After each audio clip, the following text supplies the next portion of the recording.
In the last 18 months, you've gone from 2 people to 20 and hiring another 4. Yeah. So that is wild. Yeah. It's wild. It's been a lot. So what I want to understand is, what is your job? Like, as you've grown as a business person, have you felt yourself become less of a manager and more of a leader? Absolutely. So I think I get a new job every 3 months, but no one tells me I'm promoted and no one writes me a new spec. So my game every quarter is to guess my role. And I've kind of watched this happen over time, and now I'm quite conscious of it. So every quarter I try and really engage brain in what is my new job. And the downside is that for a long time I didn't have a choice in what my job was. So there were quarters where I was like, I think I'm an FD now. Oh God, what is that? Or I think I need to be HR because that's a gap that's now opened up. And now I can design that a little bit more in terms of the team I put around me. Yeah. My job today is absolutely to lead strategy. So if I'm not thinking about where we're going to be in 18 months, no one else is. And I'm not thinking about it enough. So that's where I need to be pulling more time. Yeah. My job is to spread the word. So doing stuff like this is absolutely my job, and talking as much as I can, as enthusiastically as I can about why this stuff matters and why people should seek out community because it makes your life better.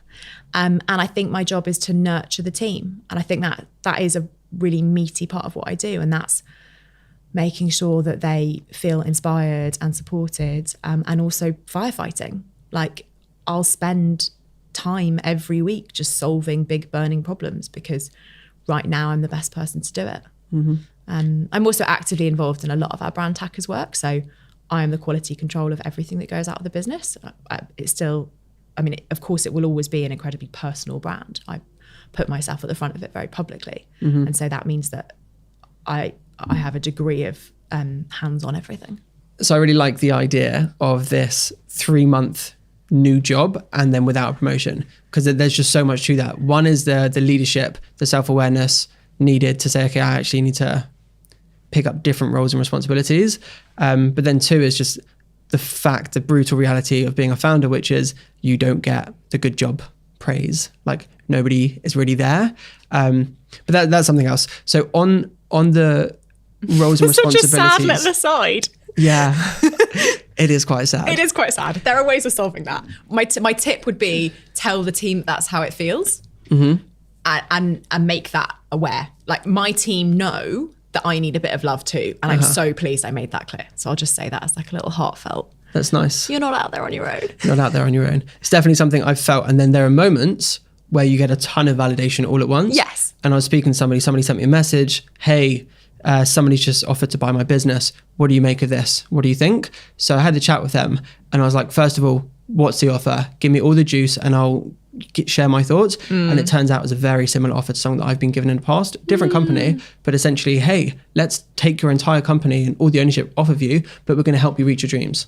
And it was just a load of, so I got some very strongly worded feedback when I asked somebody about my particular case. And it was brilliant because I've never heard that person speak in such a savage way, but loved it. So I then prefaced it in the right way, so good that you've got this opportunity. That's wild that there's there's interest.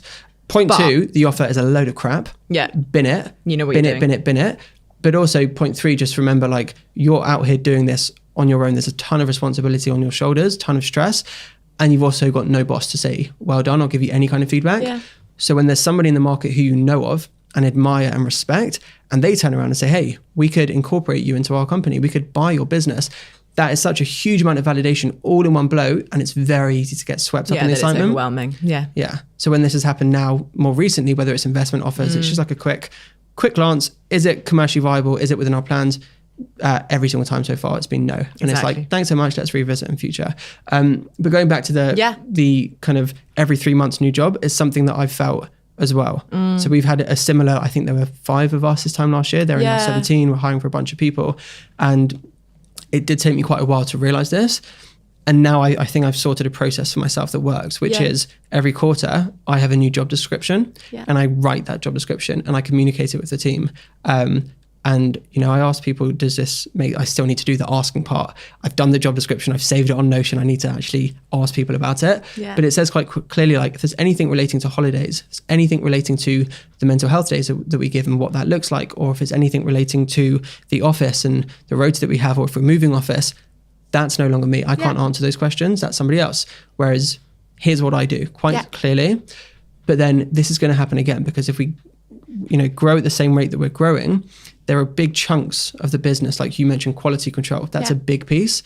So if I'm no longer doing that, how can I make sure that there's somebody better than me doing that, which is definitely doable, and those people exist in the business, and that's exciting. But then it's a case of, okay, this has gone from my job description and my roles and responsibilities to potential kind of promotions to, okay, but wait, we need to think about the wider org structure of the business. And then it's a case of, okay, great, well, what does, you know, if we're 17 people, what does 30 people look like? And then once you get to that conversation, it's, but do we want a business of 30, 50, 80 people? Hold up, what do I actually want? Exactly. So it's a difficult thing to do. But I really like just that idea of, new job, but no promotion. Yeah, you just need to recognize it. And then ask people around you to help celebrate those promotions. Like, we just hit our revenue target for last year and my boyfriend sent me a bottle of champagne. I was like, that's great. Like, that's exactly what you need the people around you to do. So if you can't get it from your colleagues, find it elsewhere in your world.